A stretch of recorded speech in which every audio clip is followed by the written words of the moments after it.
This is Travel Tuesdays. Every Tuesday, we present you with another incredible country. Today, we're looking at 15 things you didn't know about Israel. Welcome to Alux.com, the place where future billionaires come to get informed. Hello, Aluxers, and welcome back to our channel. Are you ready to get inspired regarding your next holiday destination? Hold tight, because we're about to reveal to you the wonders of no ordinary country, Israel. The State of Israel, by its official name, is a Middle Eastern country with access to both the Mediterranean Sea and the Red Sea. The country offers a rather small area, with Tel Aviv, the country's capital, being the center of all economic and technological activities. Despite all the wars and conflicts happening in the area, the country continues to flourish and give valuable people to the world. If you're new here, welcome. Be sure to subscribe and follow us on Instagram at Alux. But let's just cut to the chase, shall we? Today we're bringing you the 15 things you didn't know about the intriguing and mesmerizing country of Israel. Number 1. Israel is the Holy Land.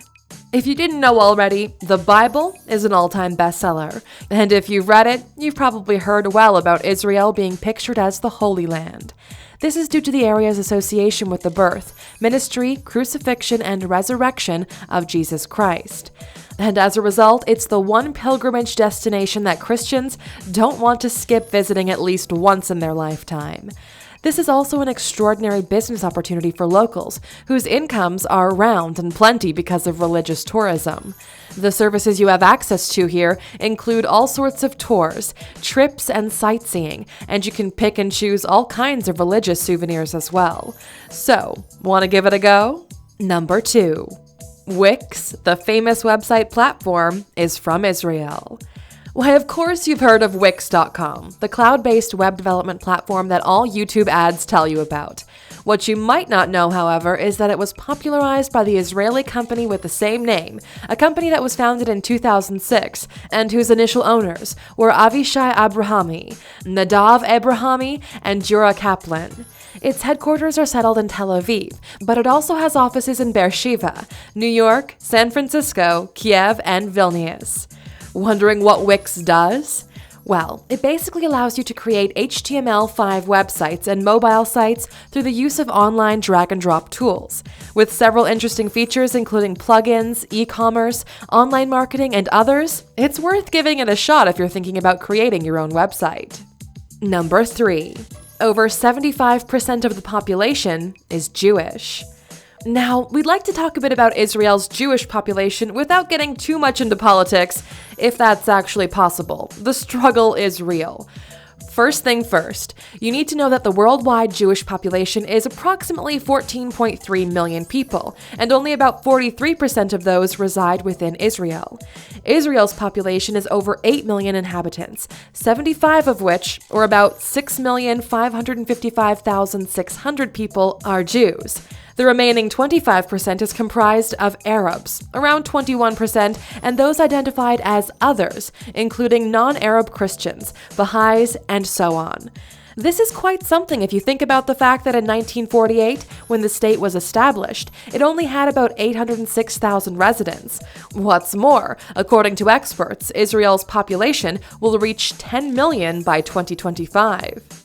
Number 4. They say Israel is the Silicon Valley of the Middle East. One of the most common stereotypes concerning Jewish people relates to their ability to make money, but how true is it? Oh well, it seems that there is an entire area in Israel that imitates the capital and networking potential of Silicon Valley, the less famous Silicon Wadi. This is an area with high concentrations of high-technology companies located in the coastal plain of Israel.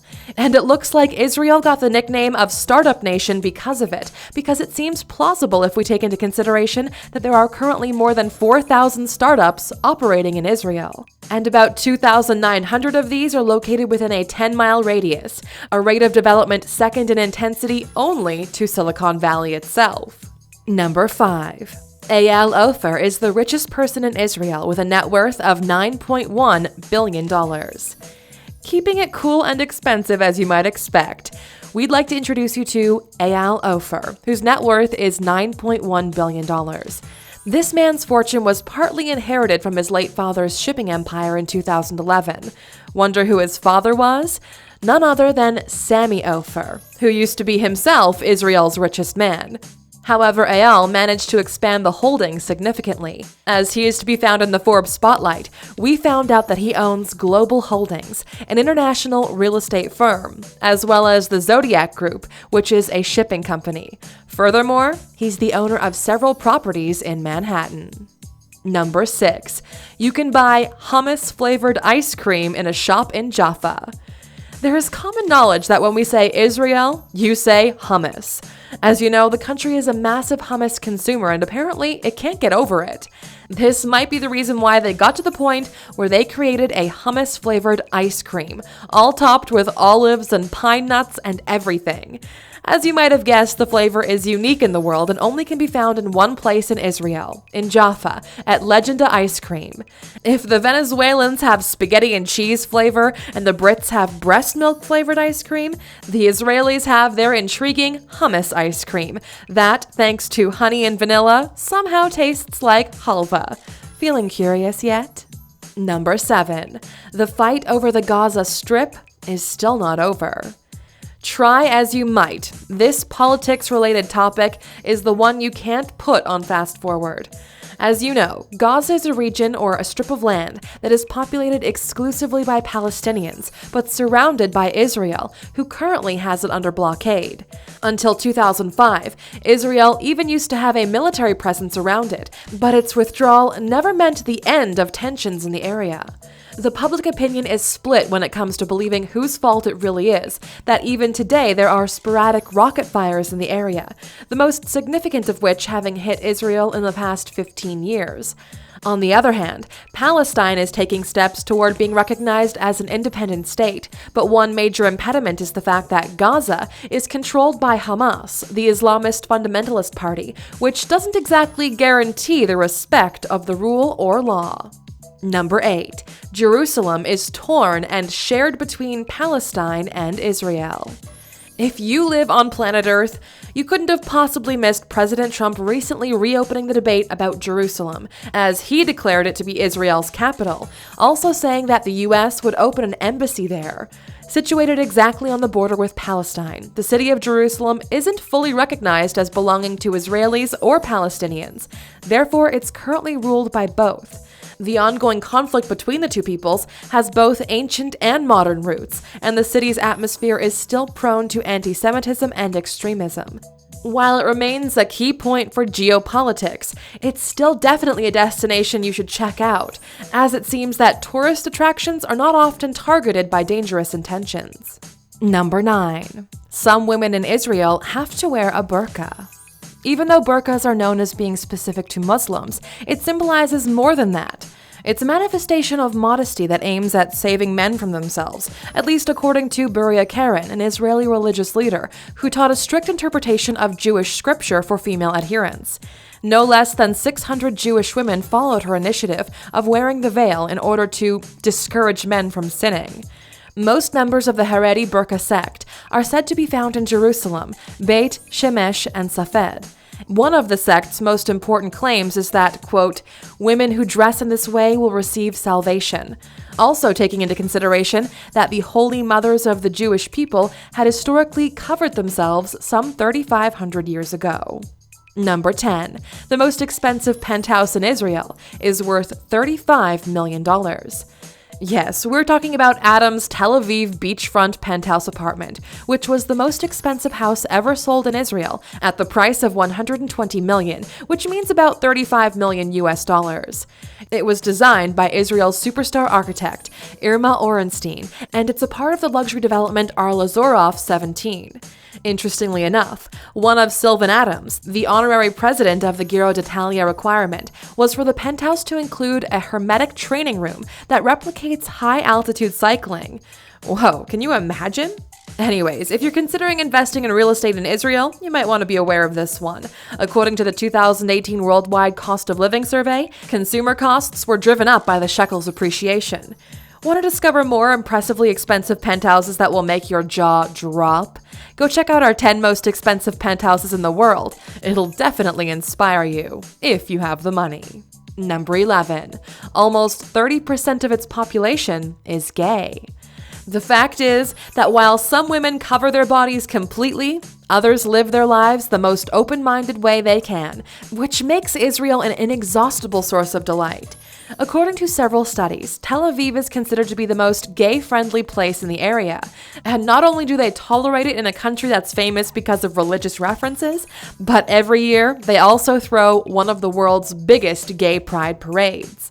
The March for Pride is itself a massive tourist attraction that gathers creative, open-minded, liberal, and daring people every year.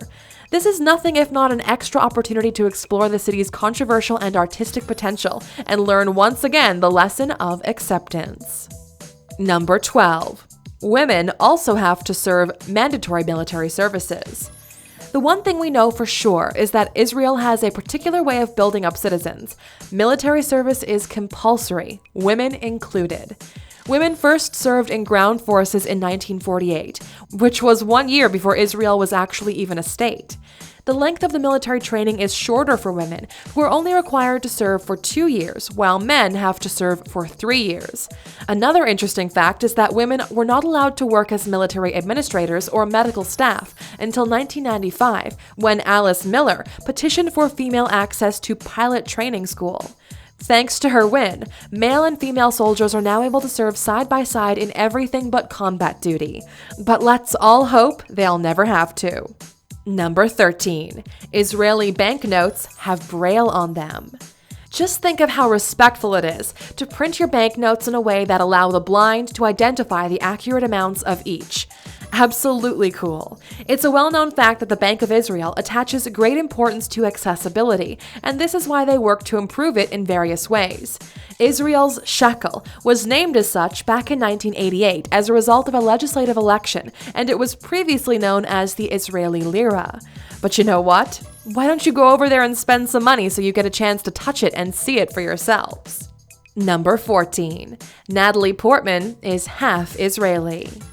Natalie Portman is one of Hollywood stars who catches your eye not only thanks to her beauty and talent, but also because of her intelligence and impressive education. But did you know the star was born in Israel?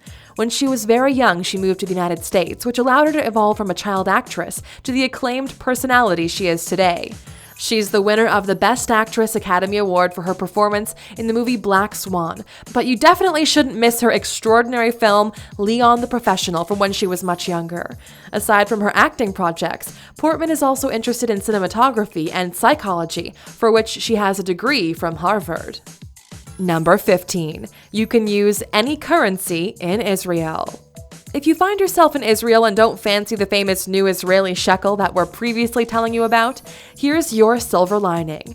Our favorite merchants in the world seem to have implemented an interesting system. In touristy points, they're willing to accept any payment in any currency.